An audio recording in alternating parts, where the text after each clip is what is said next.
Thank you very much for those words of welcome, but more importantly, thank you very much for all being here today for this second in our series of UK-Japan global seminars.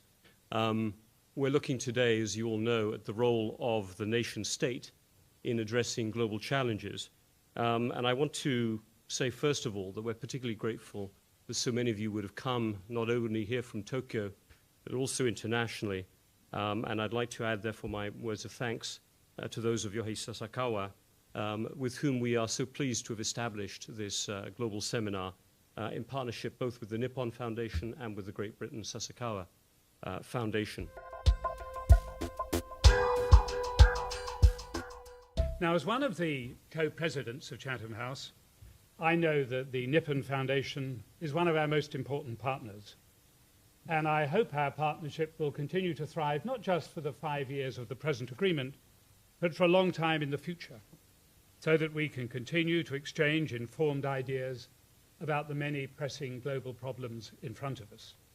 We certainly are not going to be short of work, because there's certainly no shortage of challenges. Now, the theme of this conference, the role of the nation-state in tackling global challenges, is crucial.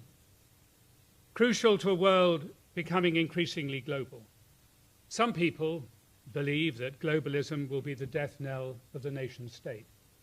I believe they're wrong. The nation-state cannot and should not be ignored. It is not a derelict. National traditions, instincts, and customs are never going to go away, and our world would be poorer if they did. Britain, in or out of Europe, is always going to be Britain, and Japan will always be Japan. Thank you very much for that introduction. I'm delighted to be the ambassador representing the United Kingdom. Mr. Chairman, ladies and gentlemen, it's a real honor to be invited to be part of opening this conference today, and I'm delighted that we will be joined by some of the sharpest minds in Europe, Asia, and America to discuss the global challenges which face both the United Kingdom and Japan. My sincere thanks to Chatham House, Robin, to the Nippon Foundation, the Great Britain Sasakawa Foundation.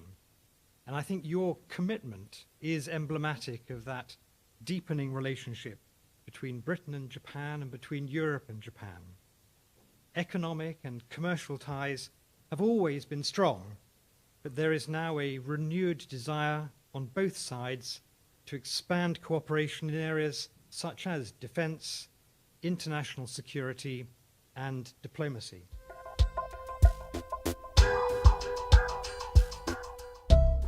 On the question of definition of terms, I think it's the beginning of wisdom in the subject of international relations to recognize that many of the highly contested terms we deal with are clear at the core, but they are far from clear at the edges.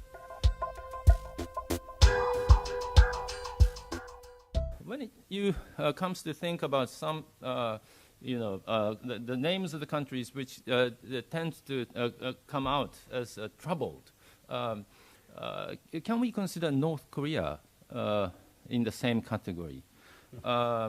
The human rights conditions terrible, and some hunger even exists, but still under the grips of a very strong state structure.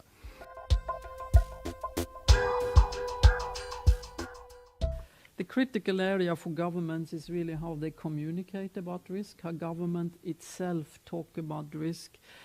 Because in this era of social media, and every government gets, of course, second guessed and triple guessed by everybody else on social media.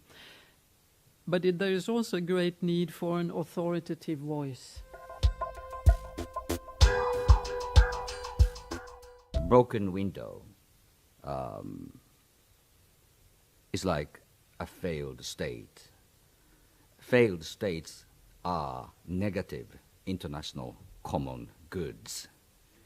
If left untouched, they will sooner rather than later face extreme calamities due to natural disasters. I wanted to use the few minutes that we have in this sort of opening remarks period to really give you my sense of why I think the changes that have happened over the past few years have happened. I'm a historian, and so for me it's always interesting to think of things in terms of a story. And I think it's really important to get the story right, because the story that we often hear on the outside, especially in the Western media, is one which saw Myanmar under the old military regime in the 2000s as a sort of unchanging black hole where nothing ever happened, nothing was expected, nothing was going to change, and then all of a sudden this miraculous sort of breakthrough and opening up in 2011, and followed now by a sort of period of anxiety and uncertainty about where things are going to go next.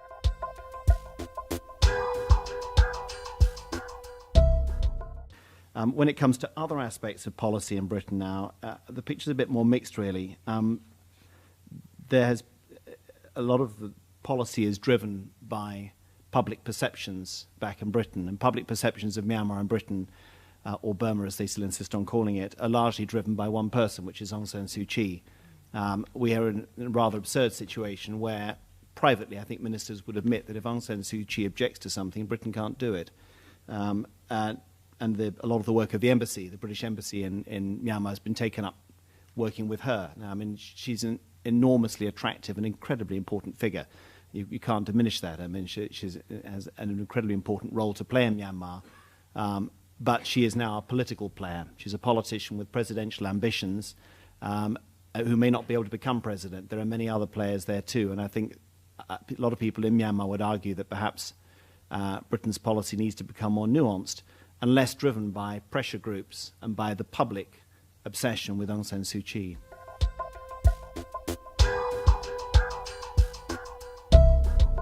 Thank you very much. And not a question I'd expected immediately, but let me go to it. And I think it relates to work that I've been doing over the last year to try and link what's happening in Syria with what's happening in refugee hosting countries, because the two are artificially divided in many ways.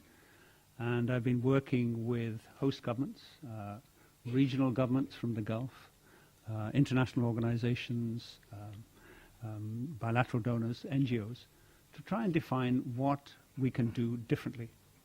Because certainly when I was looking from the outside, looking at the response in host countries, this cannot be a refugee response alone.